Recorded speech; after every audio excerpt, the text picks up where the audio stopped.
Sir இப்ப பாத்தீங்கன்னா ஆட்சியிலும் பங்கு அதிகாரத்திலும் பங்கு இந்த இதை முதல் குரல் கொடுத்தது பாத்தீங்கன்னா விசிக தலைவர் திருமாவளவன் தான். ஆனா இப்போ அதுக்கு ஒரு ஆப்ஷன் வரும்போது அதை வந்து கொஞ்சம் புஷ் பண்ணலாம் அப்படிங்கிறது பாத்தீங்கன்னா காங்கிரஸ். காங்கிரஸ் வந்து எவ்வளோ பேசுறாங்க, சண்டை போடுறாங்க, இன்டர்னலா வந்து என்னமோ பண்ணிட்டு இருக்காங்க. பட் ஆனா இந்த டைம்ல பாத்தீங்கன்னா திருமாவளவன் அவர்கள் அதை பத்தி எந்த ஒரு இதுவுமே பேசல. இன்னும் சொல்ல போனா இன்னும் கொஞ்சம் கீழே இறங்கி வந்து டைரக்டா பிரஸ் மீட்லயே சொல்றாரு, நாங்க இந்த டைம் வந்து நாங்க கேட்கவே மாட்டோம், பட் அதுல எங்களுக்கு உடன்பாடு இருக்கு, நாங்க இந்த டைம் கேட்கவே மாட்டோம் அப்படின்னு சொல்றாரு. இது எந்த மாதிரியான ஸ்ட்ராட்டஜி?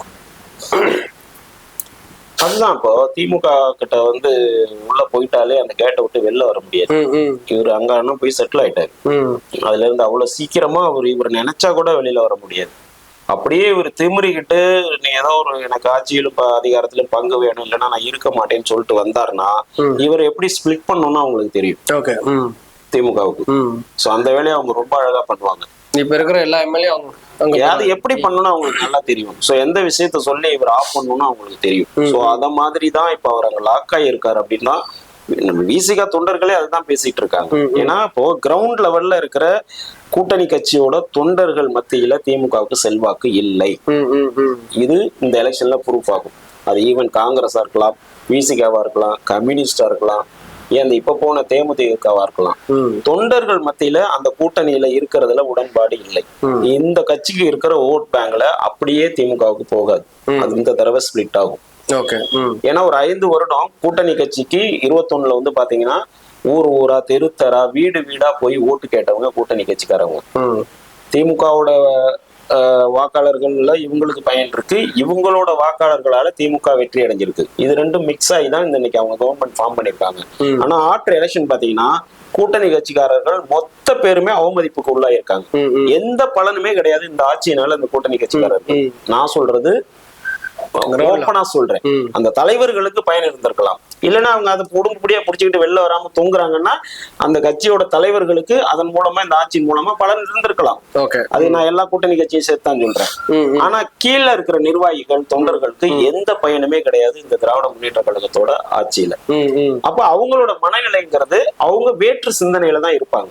இவங்க தலைவர்கள் வேணா மேல பேட்டி கொடுத்துக்கலாம், நாங்க வந்து ஒற்றுமையா இருப்போம், எங்க வாக்கு அப்படியே சிந்தாமல் சிதறாமல் திமுகவுக்கு போயிடும் அப்படின்னு அவங்க நினைக்கலாம். ஒழிய கீழே இது ஷிஃப்ட் ஆகும்.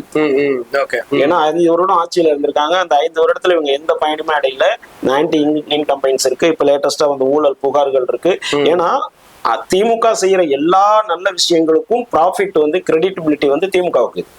ஆனா திமுக செய்யற எல்லா கெட்ட விஷயங்களுக்கும் அவங்க பண்ற ஊழலுக்கு இருக்கட்டும், லஞ்சமா இருக்கட்டும், வேறு மக்கள் விரோத செயல்களா இருக்கட்டும், இது அத்தனையிலையும் பங்கு கூட்டணி கட்சிகளுக்கும். புரியுதா உங்களுக்கு?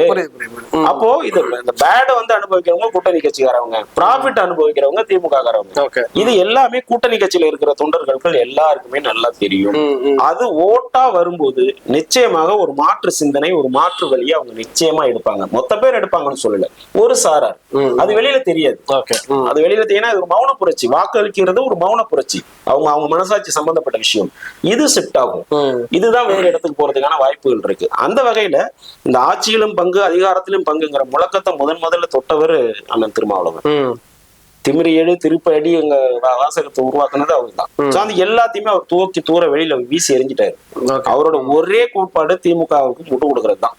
திமுக நோக்கி போற எல்லா விமர்சனத்துக்கும் வெளியில வந்து முதல் ஆளா பதிலடி கொடுக்கிறவர் அண்ணன் திருமாவளவன். இன்னைக்கு கூட தேமுதிக வந்து உள்ள கொண்டு வந்தது அண்ணன் ஸ்டாலினோட மிகப்பெரிய கிரெடிட். ஆமா, மிகப்பெரிய சாதனைன்னு கூட சொல்லுவாரு. மிகப்பெரிய அளவுக்கு அந்த தோல்ல தூக்கி தாங்க முடியாத பாரத்தை திமுக தோல்ல தூக்கி வச்சுட்டு நிக்கிறவர். அவங்க கட்சிக்காரங்களே யாரும் சொல்லல. இல்ல சொல்ல மாட்டாங்க. இப்ப நான் சொன்னேன் அதுதான். இப்போ கட்சியில இருக்கிற எல்லா நிர்வாகிகளும் எக்ஸப்ட் அந்த 4 எம்எல்ஏ தவிர்த்து, அந்த ஒரு எம்பி இருக்காரு அவரை தவிர்த்து, மீதி இருக்கிற மொத்த பேரோட மனநிலை எதிர்ப்பான மனநிலை தான். அது வெளியில வேணா தெரியாம இருக்கும். அது ஒரு மௌனமா டிரான்ஸ்பர் ஆகும். இதுதான் நடக்கும் விசிகாவை பொறுத்த அளவுக்கு. அவரு தெளிவா சொல்லிட்டாரு, ஆட்சியில் அதிகாரம் பங்கெல்லாம் நாங்க இப்ப கேட்கல. ஏன் காங்கிரஸ் கேட்கறதே கூட வரவேற்கிறேன்னு சொல்றாரு. காங்கிரஸ் எப்படி சொல்றாருன்னா, காங்கிரஸ் கேட்கறதுல என்ன தவறு இருக்கு? அவங்க உரிமையை தானே கேட்கறாங்க. அந்த உரிமையை கேட்டாலும் நீ தானே முதல்ல இல்ல அவர் அதை தான் சொல்றாரு, நான் கேட்பேன் ஆனா இப்ப கேட்க மாட்டேன் அப்படின்னு சொல்றாரு. வேற எப்ப கேட்பாரு? அது சொல்ல மாட்டேன் அப்படின்ட்டாரு. எல்லாம் முடிஞ்ச அப்புறம் அது நான் சொல்ல மாட்டேன் அப்படின்னு. நீங்க தான் ட்ரையாங்குலர் பர்முடாஸ் உள்ள போயிட்டீங்களே, அந்த சுழல்ல இருந்து நீங்க வெளியில வர்றது, அதுக்குள்ள பல கப்பல்கள் போய் காணா போயிருக்கு. நீங்க உள்ள போய் எங்க இருந்து வெளில வர்றது? அது உங்க கதை அத்தோட முடிஞ்சிடும். உங்களை முடிச்சு அந்த கரும்பு மிஷின்ல இருந்து சக்கை வரும்ல வெளியில, அந்த மாதிரி வெளியில திமுக தள்ளி விட்டுரும். அது வெளில வரும்போது உங்களுக்கு ஒண்ணுமே இருக்காது. அப்புறம் நீங்க எங்க இருந்து உருமுறது? அவரோட பதில பாத்தீங்கன்னா முன்னுக்கு பின்னு முரணாதான் இருக்கும். நான் கேட்பேன் ஆனா தமிழ்நாட்டுக்கு கூட்டணி ஆட்சி செட் ஆகாது அப்படிங்கிறாரு. அப்ப நீங்க தமிழ்நாட்டுல தானே கேட்க போறீங்க, வேற எந்த நாட்டு கேட்க போறீங்க?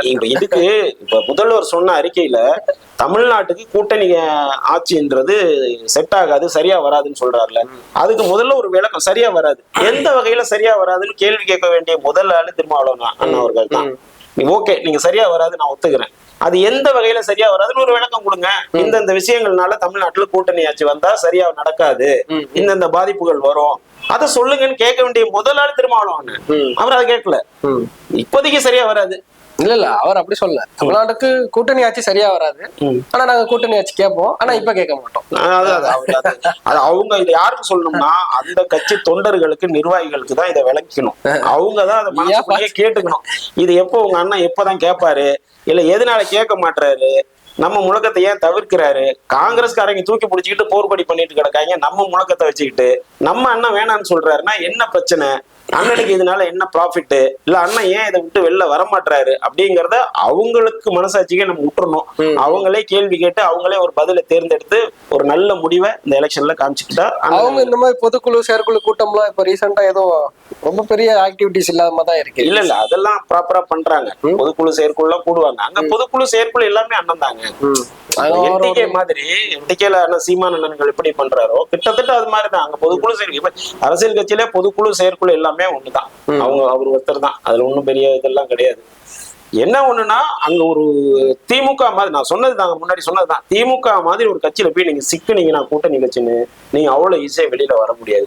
அப்படியே நீங்க முண்டி எதிர்த்து வெளியில வந்தீங்கன்னா உங்களை ஒண்ணுக்கு ரெண்டா ஸ்பிளிட் பண்ணி விட்டுருவாங்க. உங்க பார்ட்டியை ரெண்டா ஸ்பிளிட் பண்ணி விட்டுருவாங்க. உள்ளுக்குள்ளேயே குழப்பத்தை உருவாக்கி உங்களை ஃபுல்லா டவுன் பண்ணி உங்க கட்சியை காணா போற அளவுக்கு பண்ணிடுவாங்க. ஃபார் எக்ஸாம்பிள் நிறைய கட்சிகள் இருக்கு, நீங்க வரலாறு நிறைய இருக்கு. அவங்க எல்லாம் போய் சிக்கிட்டாங்க, அவ்வளவுதான். நீங்க அவ்வளவு சீக்கிரம் அதுல இருந்து நீங்க வெளியில வரவே முடியாது. இதுதான் உண்மை. அதனால என்னன்னா, சரி கிடைச்ச வர லாபம் எதை பயன்படுத்திக்குவோம், ப்ராஃபிட் இருக்கா, ரைட், ஓகே அப்படின்னு நவத்திக்கிட்டு போகும். அந்த மனநிலைக்கு இவங்க எல்லாம் போயிட்டாங்க. அவ்வளவுதான். Okay sir.